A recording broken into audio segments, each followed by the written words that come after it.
It's a bit like being a trustee. I suppose that's the best analogy I can give to you.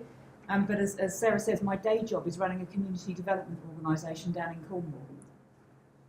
These are very challenging times that we're living in. There's a lot of division in our communities and society. There's increasing austerity. And I see that every day. Running a community centre, I see more and more people in need coming in. I see more and more people who are cold and hungry, and with a bigger diversity of needs, more complexity of need. And in the voluntary sector, which I've worked in for the last 30 years, we really are facing the longest perfect storm that's ever gone on, really, aren't we? There's more need and less resources to deal with it. But at the same time as that, every day we're seeing great examples of inspiring people who are strengthening their communities and helping them to thrive. And this is a great example of the work that you guys are doing. Just in the last couple of weeks, I've been going to see some different projects.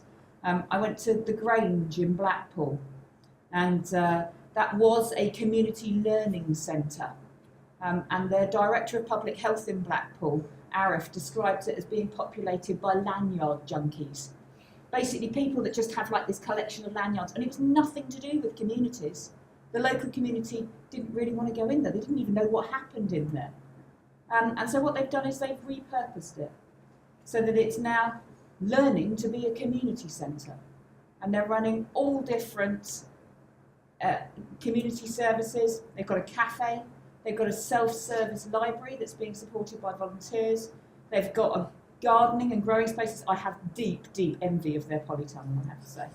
And a fantastic exchange shop where people can come and get food, or they can come and get clothes, and they can come and get household goods. But the idea is that they exchange something for that, some of their time or resource or money. There's all different people have all different things. A couple of weeks ago, again, I was at Inspiring Change in Manchester. It's a project that's run by Shelter with local landlords, with people in the community, with other smaller local charities. They're trying to tackle some of the toxic trio of homelessness, offending, and drug and alcohol or mental health problems. They have a policy of no wrong door. They have a policy of housing first. And that group there has supported a women's group to start looking at peer support. And they are then taking some of those women into work, into the first job that they've done for ages, and an apprenticeship scheme. And that really is making a difference to their lives. Finally, I have to say something about Cornwall, don't I? It wouldn't be fair if I didn't.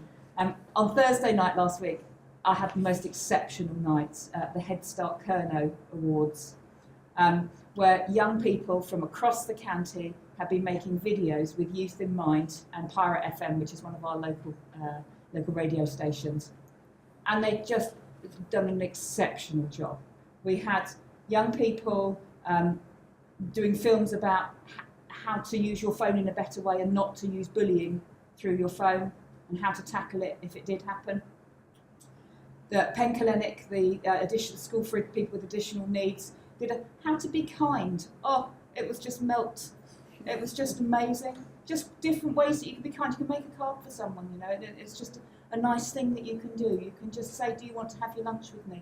And it was just absolutely brilliant. Small ways of kindness that can really make a difference to people's lives. And finally, there's an LGBT club at Mullion School on the Lizard. And that personally really touched me. They were talking about ways that they were coming out together and coming out to their families, and how they had done that and how they had dealt with bullying. And those videos should go viral, because they are ways of showing, just with a bit of push, and if we do things differently in the sector, how we can actually bring people's voices to the fore, and how we can actually get change in the system.